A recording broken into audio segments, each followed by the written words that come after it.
C7 entre semana. ¿Qué tal? Muy buenas tardes. Gracias por acompañarnos en esta nueva edición de C7 entre semana, en este inicio por supuesto, de la semana de febrero ya. Muchas gracias de veras por estar con nosotros en C7 entre semana. Hoy vamos a abordar un tema por demás interesante y de enorme trascendencia para los menores y particularmente para sus familiares. El día de ayer, 15 de febrero, se celebró el Día Internacional del Cáncer Infantil. Hoy será este tema el que abordaremos. Creo que es un asunto pues que ahora sí podemos decir no es cosa de niños. El cáncer infantil no es cosa de niños. Y para hablar de este tema le damos la bienvenida y le agradecemos su presencia a la doctora Regina Navarro Martín del Campo. Ella es médico adscrito al Servicio de Hemato-Oncología Pediatría del Hospital Civil Juan y Menchaca. Doctora, ¿cómo está? Buenas tardes, gracias. Hola, buenas tardes, muy bien, gracias por la invitación. Muchas gracias por acompañarnos. Y bueno, este Día Internacional del Cáncer Infantil fue declarado así para un 15 de febrero del 2001 en Luxemburgo. Esta conmemoración tiene como objetivo principal sensibilizar y concientizar a la comunidad respecto de la importancia de la problemática del cáncer infantil y de la necesidad de que todos los niños en todas partes del mundo puedan acceder al diagnóstico y tratamiento adecuado. Doctora, pues yo creo que aquí en Jalisco particularmente este tema no es menor. Así es, no es menor. ¿Por qué? Porque el cáncer infantil ocupa el segundo lugar de mortalidad infantil. El primero lo ocupan los accidentes y el segundo lo ocupa el cáncer infantil. ¿En nuestro país? Debatiéndose, sí, en el país. En el país, en México. Ajá, en México, sí. Así es. ¿Qué significa esto? Que tiene un impacto muy fuerte, a pesar de que piense uno que son enfermedades raras. Ajá. El impacto sobre la salud es muy alto porque impacta en la vida de la persona, ¿no? En la pérdida de la vida de la persona si no se trata a tiempo. Estamos hablando, la segunda causa de muerte después de los accidentes. Sí, es decir que las infecciones, las diarreas, esas causas que eran pues lo más común hace 25 años, ahorita gracias al control de salubridad, pues de hidratar mejor a los pacientes, llevarlos tempranamente al pediatra, etcétera, ha disminuido la mortalidad por esto, qué bueno. Claro. Entonces ya le están ocupando las cosas que tardan más tiempo en resolverse o son más difíciles de planear, como los accidentes y en este caso el cáncer infantil. A ver, vamos, como dicen, iniciando por el principio. ¿Cuáles son los síntomas o cómo se puede detectar que un menor empieza a tener, no sé si está bien dicho, empieza a tener o tiene ya cáncer? Bueno, así lo entendemos más fácil, ¿no? Sí. Mira, primero yo creo que vale la pena pensar que el cáncer no es una enfermedad en sí, son muchas enfermedades. Okay. Así que las manifestaciones, por lo tanto, pueden ser muy generales. Ahorita podemos hablar que el cáncer más común en la infancia, el número 1, son las leucemias de tipo linfoblástico. En segundo lugar están unos tumores que se llaman linfomas y en tercer lugar los tumores de cerebro. Y ya de ahí nos vamos de órgano en órgano disminuyendo los tumores de tejidos blandos y hueso, del hígado, de los riñones, etcétera. Así van disminuyendo en frecuencia. Entonces, creo que nos podemos enfocar a lo que son los datos de leucemia. ¿Por qué? Porque es sin duda el cáncer más común o lo que más vamos a ver, ocupando cerca del 35% de los casos, ¿verdad? Los demás tampoco son despreciables, pero son muy diferentes los síntomas, entonces nos podemos enfocar en este, si usted quiere, y podemos ir abordando después los demás. Claro que sí, a ver, los pacientes con leucemia generalmente se pueden presentar pues desde recién nacidos hasta alrededor de los 20 años, que es donde los vemos nosotros. Los síntomas pueden ser súper sutiles, como por ejemplo una infección que no se explique la causa, una palidez que va siendo cada vez más intensa por la disminución en la producción de glóbulos rojos, o sangrados, aparición de moretones, petequias, etcétera. Las petequias son puntitos rojos en la piel, o moretones grandecitos. El paciente se va a sentir cansado. Algunas veces les aumenta de volumen su pancita porque crece el vaso y crece el hígado, porque ahí las células leucémicas se depositan y los hacen crecer. Algunas veces también crecen los ganglios de su cuello, o les incrementan de tamaño un poquito las encías, que se ven muy gorditas y muy rojas.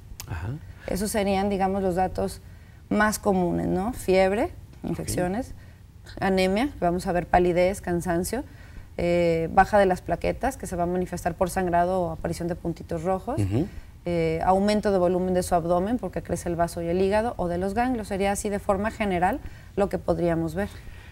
¿Un bebé puede nacer con leucemia ya? ¿Se nace con leucemia? ¿Se puede nacer con ese tipo de cáncer? Sí, de hecho sí hay algunas translocaciones muy específicas de un gene que se llama MLL, que se presentan en niños muy chiquititos, tan chiquitos como un mes de vida. ¿Tenemos alguna cifra de los menores a quienes se les detecta? Comunes, de recién nacidos es lo menos común. Perfecto. La edad más habitual en lo que lo vamos a encontrar son pacientes que están entre 1 año y 10 años de edad, es donde más lo vamos a encontrar. Digamos que en la pediatría es el pico. Sin embargo, también la leucemia se puede presentar en adolescentes o en adultos. En adultos a veces nos encontramos con el caso de que conocemos a X persona y sabes que tiene cáncer, fue un cáncer fulminante, nunca se le detectó, no se supo, y cuando se le detectó ya estaba muy avanzado. En el caso de los menores, doctora, ¿qué tan frecuente es que el cáncer pueda ser detectado a tiempo? Porque tengo entendido que es una de las formas en las que se pueden salvar vidas, ¿no? O sea, el ser detectado a tiempo. La pregunta es muy buena y bueno, de hecho creo que es el tema que nos concierne para la entrevista, porque en los últimos años esto ha cambiado muchísimo. Anteriormente pasaba tristemente eso, ¿no? Que a lo mejor en los pueblos muy pequeñitos o a veces incluso en la ciudad se malinterpretaban o se buscaban otro tipo de cosas, infecciones, otras explicaciones y no se pensaba de inmediato que el cáncer podía ser una realidad para un niño. Entonces esto ha ido cambiando alrededor de los últimos, especialmente 10 años, donde ya el médico general, el pediatra está mucho más sensibilizado y el paciente, y los mismos papás, porque oyen precisamente este tipo de promoción de la salud que llega por medios pues publicitarios y que los hacen estar alertas. Entonces sí se detectan más a tiempo, no solo las leucemias sino los tumores sólidos, como acudiendo a su médico de primer contacto. Entonces el médico de primer contacto ve algo de sospecha y va a realizar los exámenes que necesita o la derivación al médico especialista que necesita. Esto es muy difícil que el papá o la mamá vaya a hacer el diagnóstico en su casa, pero sí la sospecha de notar, a ver, esto no es normal, mi hijo está sangrando de la nariz, está muy cansado y está pálido.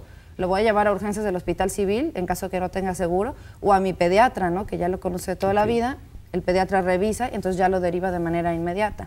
Esto hablando de leucemia, ¿no? Pero hablando de tumores sólidos, pues es una gama de datos mucho más grande. Por ejemplo, si nos vamos a pensar en linfoma, lo que normalmente vemos en los niños es un crecimiento de ganglios. El linfoma es primo hermano de la leucemia, solo que las células tienen un poco más de madurez y no andan flotando en la sangre, se quedan en los ganglios o en la parte del pecho, que se llama mediastino. Entonces pueden empezar con crecimientos en el cuello, en las axilas, o tos y dificultad para respirar. Ya cuando hay una afectación un poquito más importante, puede venir palidez por infiltración en la médula ósea. La leucemia, nos decía, es la más común. Es la más común. En segundo lugar están los linfomas, que tampoco es despreciable, y presentarían estos datos.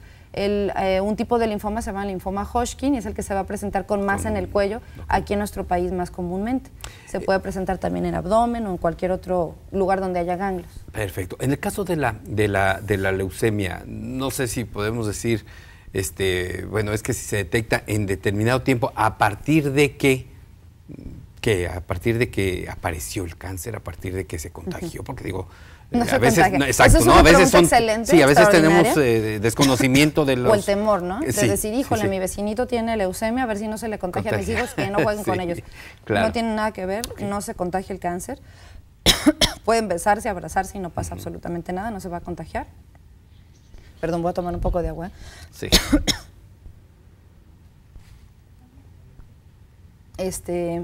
Lo único que se contagia es el amor, el cáncer no. Nada más. Entonces vale la pena mejor estar más abiertos a esta información, ¿no? Entonces, en el caso de la leucemia, no sé, la experiencia que ustedes tienen ahí en el Hospital Civil. ¿Cómo se hace el diagnóstico? Sí, ¿y a qué edad ya les llegan los niños con leucemia? Si nos permite, doctora, vamos al corte y regresando nos responde esta pregunta. Estamos hablando de un tema por demás interesante y trascendente. Cáncer infantil no es cosa de niños. Regresamos.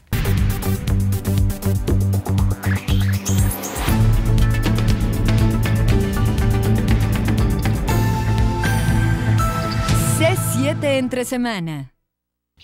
Estamos de regreso en este tema por demás interesante. Cáncer infantil no es cosa de niños.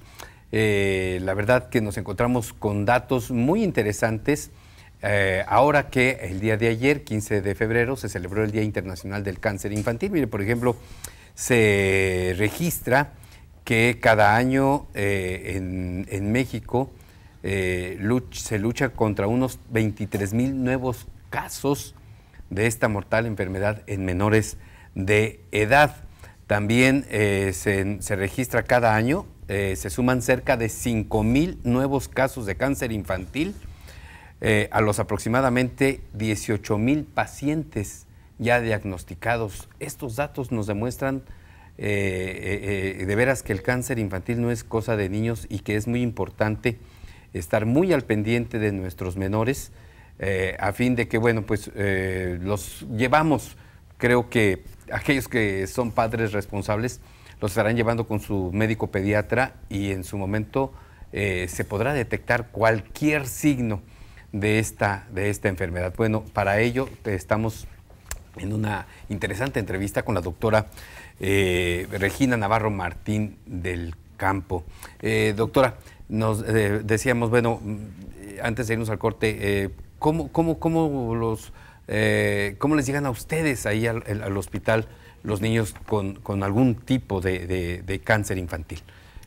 Mira, afortunadamente te digo que se está haciendo cada vez más consciente también la sociedad médica, pues, sí. Entonces ya el médico general y el pediatra está siendo mucho más sensible a los datos que puede tener un niño algún tipo de tumor, leucemia. Podemos abordar, si gustas, también lo que son los tumores sólidos. Por supuesto. Entonces, si tú notas en tu hijo un abultamiento en cualquier lugar del cuerpo que no esté normal, es decir, una bola en la panza, una bola en el cuello, una bola en la pierna, un dolor persistente que no es adecuado, pues primero visita al pediatra, el pediatra lo va a revisar de pies a cabeza y si algo no está correcto va a ser el estudio propicio para determinar si hay ahí una tumoración y enseguida ya lo mandará acá con oncología pediátrica. Bien. ¿Verdad? Quiero platicarte que en el servicio, en el Hospital Civil de Guadalajara, se ha visto una evolución muy positiva en cuanto a que cada vez los niños que reciben este tratamiento lo abandonan menos, porque hace aproximadamente 20 años, a lo mejor de los pacientes que empezaban el tratamiento, la mitad lo dejaba por algún motivo económico, miedos, ¿no? Que se iban a tratamientos alternativos, etcétera. Actualmente el índice de deserción de los pacientes es bajo, es alrededor del 4 a 5%. Quisiéramos que fuera cero. Cero, claro. Pero a veces es un poco complicado por ya idiosincrasia de las personas, ¿no? Afortunadamente esto cada vez es menos, junto con la mayor afluencia de pacientes en buen tiempo, en pronóstico nos ha dado un índice de curación bastante bueno. Estamos en un promedio general de 69 a 72% de curación global de todos los niños con cáncer, lo cual nos acerca mucho a índices internacionales, ¿no? Hay tumores que se curan un poquito más que otros, entonces ahorita no me voy a poner así específicamente como por tema, ¿no? Sino va a ser muy pesado para el público, pero lo interesante de esto es pensar que se puede curar y que se puede curar con muchas posibilidades.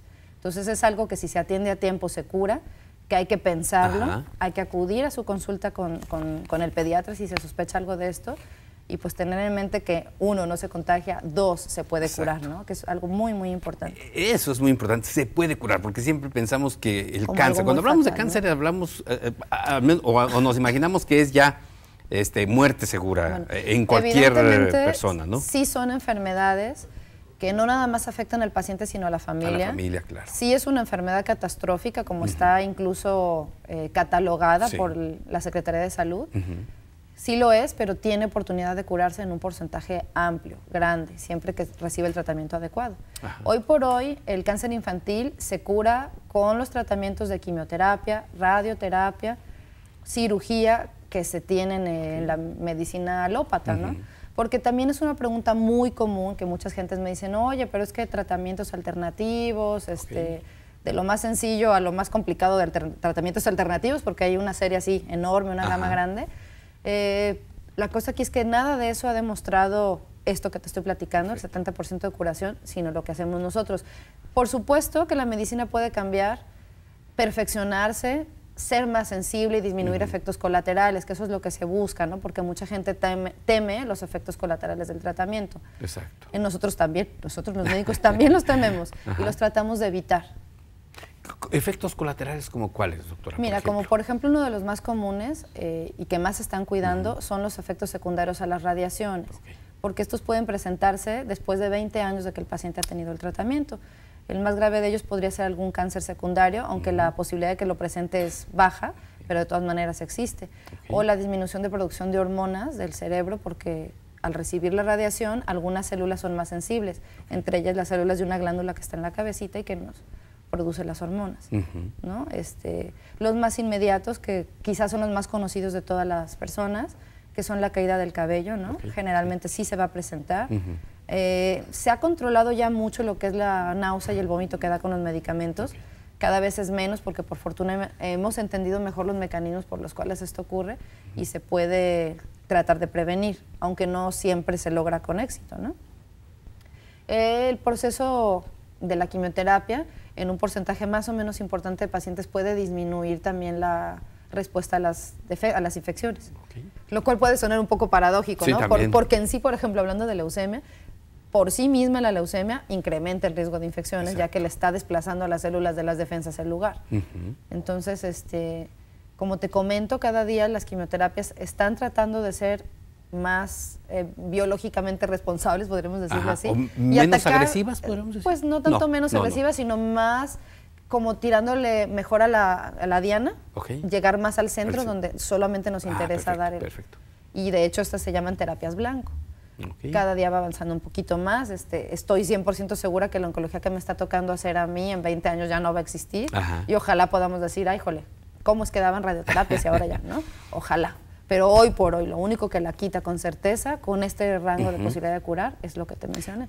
Un tema que surgió en el marco de esta conmemoración del Día Internacional del Cáncer Infantil es el que el medio ambiente también genera, a ver, yo quiero utilizar los términos correctos, genera, provoca, crea el cáncer en los niños, en los menores. No sé cuál sea la palabra correcta, pero el medio ambiente también tiene mucho que ver. Se hablaba de, por ejemplo, la zona sur del área metropolitana, en donde hay grandes índices de contaminación.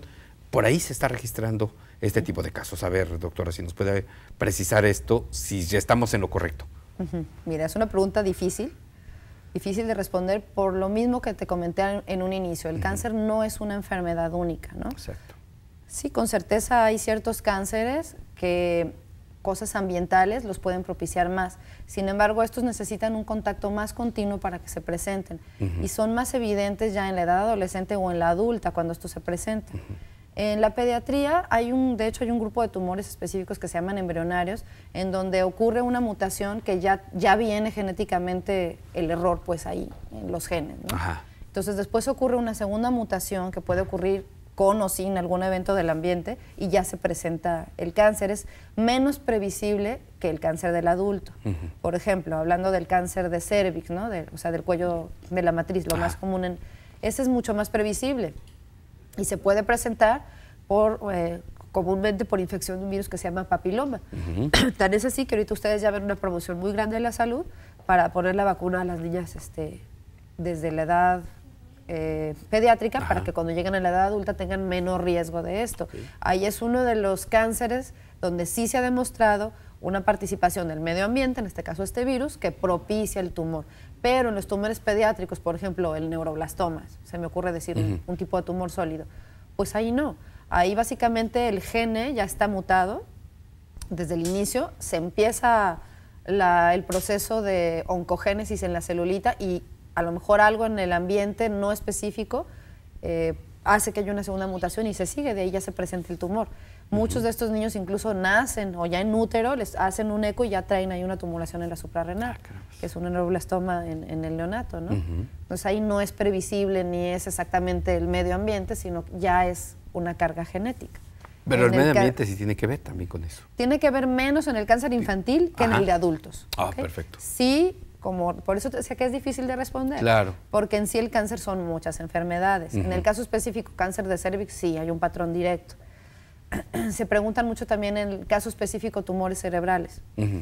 Hay mucha especulación si los celulares, por ejemplo, tienen algo que ver. No se ha podido corroborar una relación directa, únicamente con las fuentes electromagnéticas muy importantes, pero generalmente dentro de las ciudades no ocurre esto. Estos serían las plantas generadoras de energía que normalmente están en las carreteras. Bien, perfecto. ¿No? Obviamente la exposición a bencenos y otras sustancias puede desarrollar leucemias o linfomas, pero generalmente necesitan un contacto muy persistente.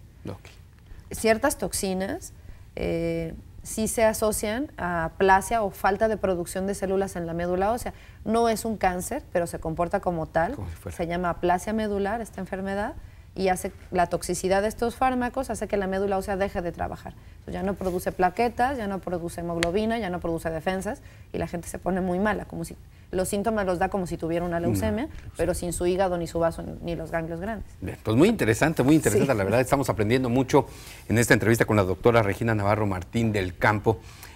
Vamos a la pausa, seguiremos por supuesto con este tema en el marco de la celebración del Día Internacional del Cáncer Infantil. Nada más déjeme recordarle rápido que usted nos puede ver por el canal 25.1 Noticias, canal digital, o bien por el canal 7 análogo, también nos puede escuchar por el 630 de AM en Guadalajara, 107.1 de FM en Ciudad Guzmán y en el 1080 de AM en Puerto Vallarta. Vamos a la pausa y regresamos.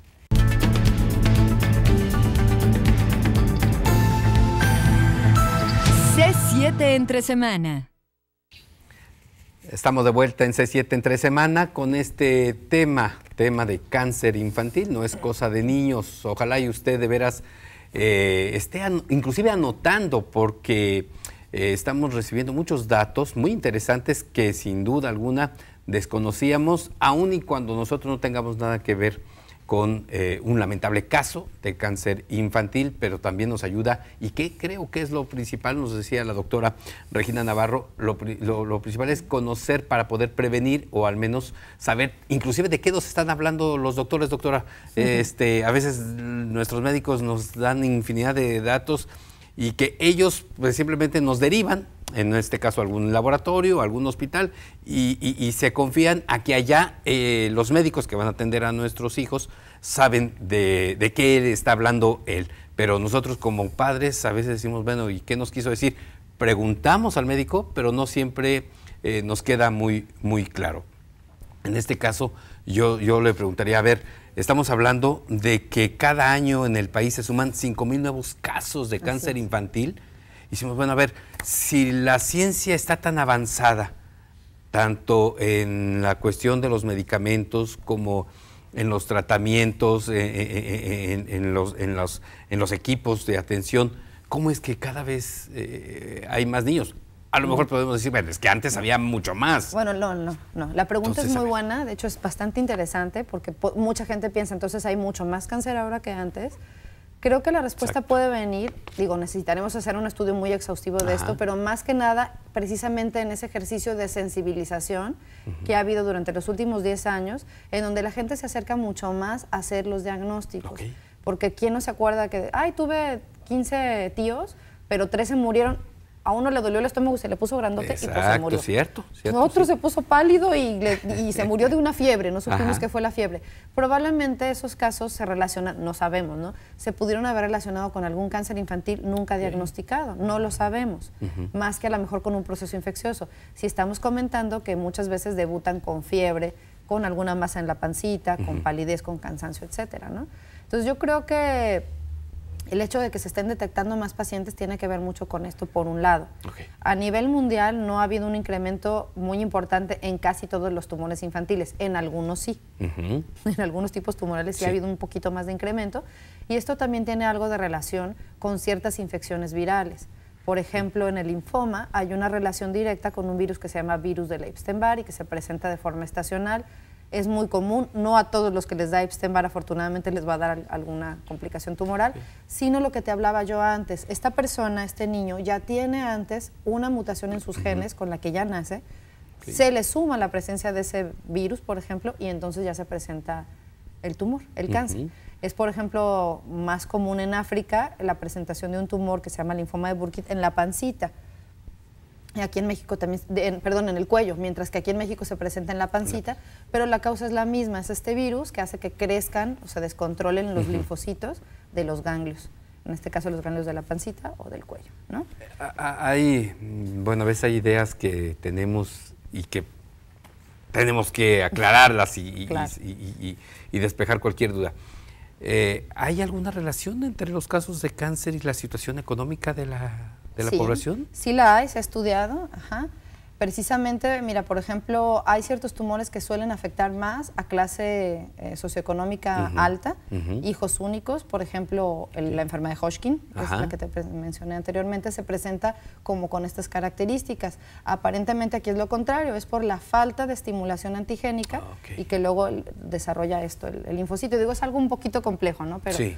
Y en las clases socioeconómicas más bajitas, que tienen más contacto con el Epstein-Barr, se ven más casos de enfermedad de linfoma no hodgkiniano en abdomen. Linfoma Burkitt se llama eso. Ustedes en el hospital civil, ¿la leucemia es el caso más La leucemia no tiene que alguna condición específica hacia algún virus o hacia alguna clase social, esa no. Por eso te decía que las preguntas son muy genéricas. Vuelvo a insistir muchísimo, el cáncer no es una sola enfermedad, son alrededor de 45 enfermedades en la infancia distintas, cada una muy particular, entonces no aplica, lo que te estoy diciendo sobre el linfoma, no aplica a leucemias, no aplica a tumores cerebrales, no aplica a neuroblastoma, etcétera, ¿no? El cáncer infantil es un poquito menos evitable, por decirlo así, que el cáncer del adulto. Date tú cuenta que el cáncer del adulto generalmente sí se relaciona mucho más al ambiente. Otro ejemplo clásico es el cáncer pulmonar. Claro. Si una persona está expuesta continuamente al humo del tabaco, que tiene sinfín de carcinógenos en él, y la gente que está a su alrededor también, después de 20 años desarrollan pues este tipo de cáncer. Ahí sí hay una relación mucho más directa. Sin embargo, un paciente que tiene un tumor de riñón que se llama nefroblastoma, pues no tuvo contacto con nada, simplemente tiene las mutaciones ya instaladas en su riñoncito desde que nace, y va creciendo y se percatan cuando el niño tiene 3, 4 añitos de edad. Que es cuando ya se toca la bolita, no da ningún síntoma antes. Eso. Más que la masa de abdomen. Por eso les decía, papá, si ustedes notan en su hijo una bola, una tumoración en cualquier lugar del cuerpo, sea ganglio, sea panza, sea tórax, sea axila, sea las piernas, sea un músculo, pues acuden a su médico para que lo revise. En el caso de los menores que tienen algún tipo de cáncer, ya vemos pues que hay secuelas que al paso de los años pudieran resurgir. En el caso de la herencia, por ejemplo, para alguien que de niño tuvo cáncer, ahí la cuestión de la herencia, ¿qué? ¿Es hereditaria? ¿Es posible que los hijos que posteriormente pudieran presentar el mismo problema? Pueden tener un poco más de riesgo si se identifican ciertas mutaciones en sus células. Por ejemplo, hay un síndrome bien característico que se llama Li-Fraumeni, donde hay una mutación de un gene que se llama P53, donde sí hay un cáncer familiar, digámoslo así. Se presenta mayor índice de leucemias, de sarcomas, que son tumores de las partes blandas del cuerpo, ya sea de huesos o de los músculos o lo que envuelve los músculos, ¿sí? Tumores de la mama ya en la edad adulta, o tumores de la tiroides. Entonces, en esta patología en lo particular, sí. Otro tumor que sí se ha demostrado, digamos, una alteración genética es el retinoblastoma, un tumor del ojito embrionario, donde se puede heredar y si el papá lo presentó, puede tener un riesgo más elevado de presentarlo en sus hijos. Pero nuevamente es lo que te digo, tendríamos que analizar tumor por tumor para yo decirte con claridad qué pasa, ¿no? De forma general, te puedo decir que sí se incrementaría un poquito el riesgo de alguien que haya tenido un cáncer en la infancia, de que su hijo tenga algún cáncer en la infancia, pero no es obligado. Exacto, no es el 100%. No es la regla. No es la regla. Perfecto. Hay algunos casos donde sí se puede presentar un poquito más. Bien. Doctora, a ver, ahorita yo planteé una serie de preguntas que en el curso de la lectura, así, exacto. ¿No? Pero, ¿cuáles son las preguntas comunes que se hacen los padres que les llegan con hijos, con menores con cáncer infantil? Mira, lo más común es preguntarse si algún golpe, algún susto, incluso algún regaño o algo que hayan hecho ellos les haya provocado el tumor. Entonces, por lo general, no son golpes, no son o no se ha identificado que sea algún tipo de pues trauma emocional, porque muchas veces ellos lo asocian mucho con, pues a veces con el divorcio de los papás o con situaciones que han vivido dentro de su familia fuertes, ¿no? Ok, muy fuerte. Lo relacionan mucho con eso. No se ha demostrado que esto sea causa directa de cáncer. Evidentemente, cualquier situación que te saque de la rutina normal puede hacer que se distraigan los papás en una detección más temprana y lo traigan un poquito más tarde. Eso sí se puede relacionar, ¿no? Y es esa parte que hay que trabajar, de estar sensibles a eso únicamente. Es lo que te comentaba, no es tan previsible el cáncer infantil como lo es el del adulto. Claro. Por esa misma situación de que ya viene genéticamente, pues ahora sí que digamos la impronta ahí, lista para en un momento dado reproducirse. Entonces lo que tendríamos que hacer es un abordaje mucho más temprano, una intervención mucho más temprana para alcanzarlos en estadios más bajitos. Por ejemplo, hablando de un tumor de hueso, ¿no? No es lo mismo que yo descubra un tumorcito que a lo mejor todavía no hace una bola muy grande, que únicamente le ha dado dolor, molestia al adolescente en su piernita, a que sea un tumor que mide de aquí a aquí, que ya tenía 2 años de, bueno, no 2 años, sería muchísimo, ¿no? 8 meses de evolución, y que entonces a lo mejor ya no va a poder salvarse la rodillita del paciente. Entonces ese tipo de sensibilidad es lo que me gustaría más que quedara, pues como para el público, ¿no? ¿Qué hacer si yo sospecho que mi hijo puede tener algo no normal? Acudir inmediatamente ya sea a mi médico general o a mi pediatra, que le haga una revisión bien completa, y si es necesario que lo manden a oncología, pues ya se mande el paciente. Perfecto. Donde se pueda determinar qué es lo que le está pasando. Bueno, ya prácticamente casi nos vamos a la pausa, pero hay un punto que creo que será interesante tocar al regreso del corte, doctora, es ¿qué pasa con los gemelos que alguno de ellos pudiera presentar?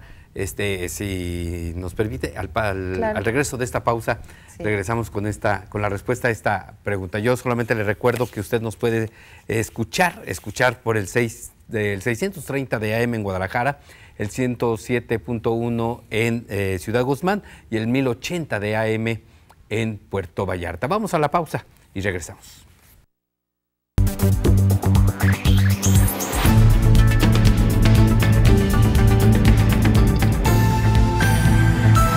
C7 entre semana.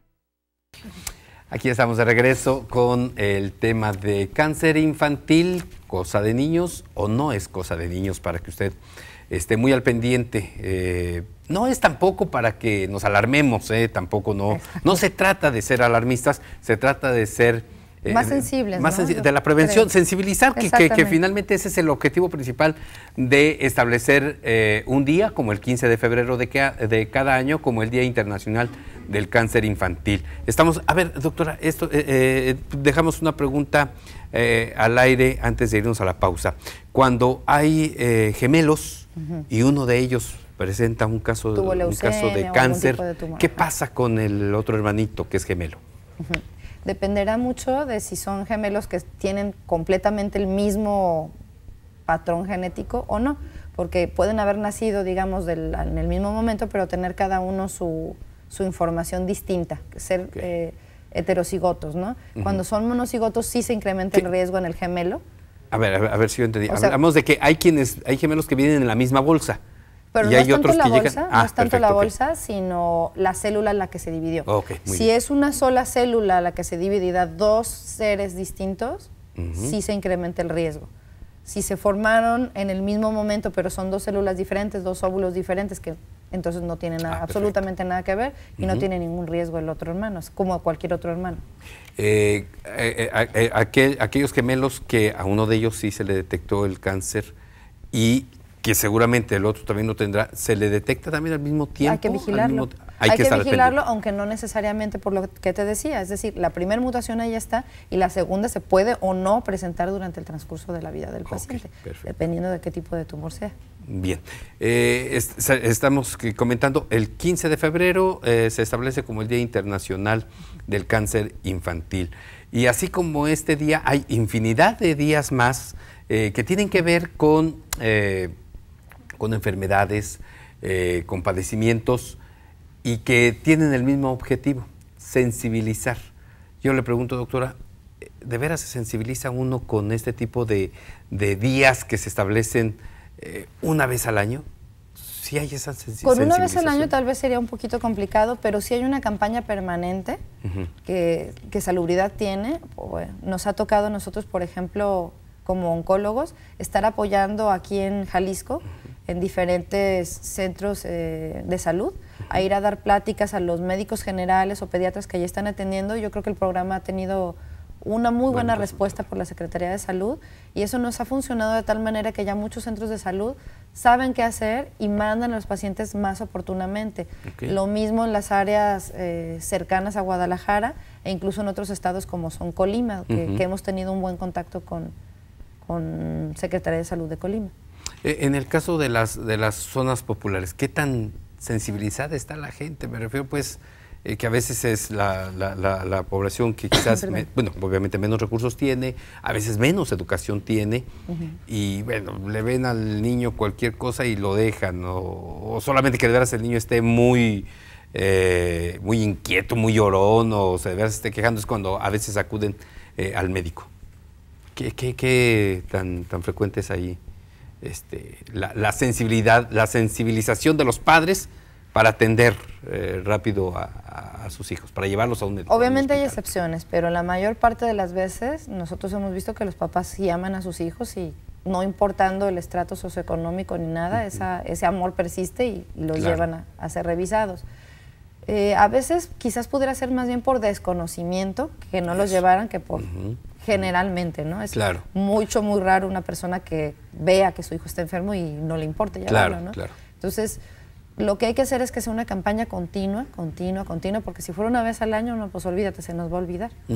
Pero sí las hay. La promoción de la salud se está haciendo de forma continua y la difusión de los síntomas, etcétera, afortunadamente se está haciendo, pues como este tipo, por ejemplo, este programa puede ayudar, hay a veces que hay en la radio, etcétera. Nosotros en el hospital también celebramos el Día del Niño Curado, que se hace el día 4 y 5 de septiembre, generalmente el viernes que coincida con uno de estos 2 días, y pues ya ahorita van un número bien grande de pacientes, porque te digo que se cura alrededor del 70% de los casos. Hablamos de niño curado, no sé si tengan un promedio de después de cuánto tiempo que pasó en atención. Sí, está muy claro, está definido no nada más por el Hospital Civil de Guadalajara, sino en parámetros internacionales. Hay una norma que es más o menos la edad de que el niño se diagnostica, el doble de la edad cuando ya está curado, ¿no? O cuando suspende su tratamiento 5 años continuos sin que haya evidencia alguna de la enfermedad. De cualquier manera, cualquier paciente que ha tenido tratamiento de cáncer infantil, lo recomendado es que tenga una vigilancia pues toda la vida para cualquier complicación que pueda haber, ¿no? Eso es interesante porque, pues sí, nada más pensamos en el niño que padece cáncer, pero, hombre, qué mejor noticia de alguien que se ha curado después de un tiempo de tratamiento, después de un tiempo, bueno, pues de enfrentar todo lo que significa estar recibiendo quimioterapias, medicamentos, etcétera, etcétera, ¿no? Y sabes, no nada más son las quimioterapias, la radiación y la cirugía. Afortunadamente tenemos un equipo interdisciplinario muy bien establecido ya en nuestro hospital, de lo cual uno se siente orgullosa de poder estar en un equipo así, en el que no nada más está la parte médica, está una parte muy fuerte de enfermería, que saben exactamente cómo administrar los medicamentos, cómo cuidarle las venitas, los catéteres a los pacientes. Está un servicio de psicología que está dando el soporte que necesita la familia, los hermanos y los pacientes desde el diagnóstico hasta que llegan ya a la curación. Asimismo de rehabilitación física cuando esto es necesario, de neurocirugía o cirugía general cuando esto es necesario, etcétera. Entonces es un equipo pues muy valioso, un equipo de nutrición, que no se me olvide, porque eso es bien importante. Entonces un paciente que está mejor nutrido, que tiene una atención psicológica adecuada, una rehabilitación propia, etcétera, se va a recuperar mejor y con menos secuelas que un paciente que solamente recibe la parte médica. Entonces no quiero olvidar a estas partes tan importantes de trabajo para poder curar al niño con cáncer, porque no nomás es el médico, está el área de enfermería muy fuerte, el área de psicología, el área de rehabilitación, el área de nutrición, etcétera. Entonces el tratamiento del cáncer es interdisciplinario, no es nada más la pura quimioterapia y se acabó, sino que es un conjunto de cosas las que necesita él recibir para estar bien. A ver, eso es muy importante, porque a veces antes pensamos... de que se me olvidara. Sí, claro, ¿no? A veces pensamos que llevar al hospital, es atender exclusivamente, sabemos que ahí van a atender a nuestro familiar que está enfermo y se olvida todo lo demás. El cáncer, yo creo que para cualquier persona y en cualquier edad, tiene efectos hacia los familiares, para empezar, ¿no? Es lo que te comentaba, creo cuando que en es un una menor enfermedad es catastrófico. Claro, pues y en un menor es, sí lo es. Es peor, ¿no? Saber que nuestro hijo tiene cáncer es peor. Entonces, muy importante esto, que se dé atención también. Exactamente. Psicológica, principalmente a la familia, ¿no? A los familiares. Sí, todos estos aspectos se tratan de cuidar mucho para apoyarlos y que cuando se vuelvan a verter al mundo estén pues otra vez como si no hubiera pasado. Claro. Más nada. Bueno, eso va a ser difícil, pero me refiero a recuperación completa desde su cuerpo, su mente, su espíritu, la nutrición, etcétera. Todo se trata de que vaya siendo como armónico. Claro. Creo que sería algo así como un éxito compartido. Así es. Así no es solamente de que, ay, mira, mi hijo fue fuerte, porque por supuesto es lo más importante, que el menor fue fuerte a todo lo que enfrentó, así es. Pero que juntos, padres, hermanos, tíos, abuelos, todos salieron a la par, ¿no? Salieron adelante. Es muy importante este apoyo y también el apoyo de la sociedad. Mira, el niño con cáncer es igual niño que cualquier otro. Igual le gusta jugar, igual le gusta brincar, le gusta soñar y tiene sus miedos y sus alegrías. Todo. Entonces, otra parte importante con la que pueden apoyar pues es visitar a los niños, estar al pendiente de qué se necesita, aparte de la sensibilización de sus propios hijos, me refiero. Sí, ¿no? claro. Pueden participar, digamos, socialmente con ellos así, acercándose al Hospital Civil de Guadalajara. Bueno, pues interesante, la verdad, este tema que yo insisto, no debe de quedar solamente en el marco de la celebración de un día destinado, en este caso, al Día Internacional del Niño con Cáncer o del Cáncer Infantil. Yo creo que bien por estas campañas permanentes, principalmente de información, doctora, eso es muy importante, la información que le podamos hacer llegar a la población. El caso C7 entre semana, abordando hoy este tema, creo que ojalá y de veras ayude. Que forme parte de nuestra educación global o de nuestra cultura general, tener en mente esto, ¿no? Mientras pienses en algo, lo puedes diagnosticar. Si no estás pensando en eso, pues no se te va a ocurrir, ¿no? Claro. Si no lo conoces. Que no veamos este asunto y muchos otros más indiferentes si no somos parte de este problema. Doctora Regina Navarro Martín del Campo, pues de veras quiero agradecerle mucho esta entrevista, su presencia aquí. Gracias. Y bueno, pues agradecidos quedamos. Gracias, un placer. Muchas gracias. Espero que les haya sido útil al público, sobre todo, y pues muchas gracias. Seguramente que sí. Y muchas gracias a usted, de veras que lo que buscamos es aportarle la mayor información posible. Sin duda, estoy seguro que así lo hicimos el día de hoy. Y bueno, pues no me queda más que invitarlo a que nos vea y escuche el próximo lunes en un programa más de C7 entre semana. Gracias, que tenga buena semana. Gracias.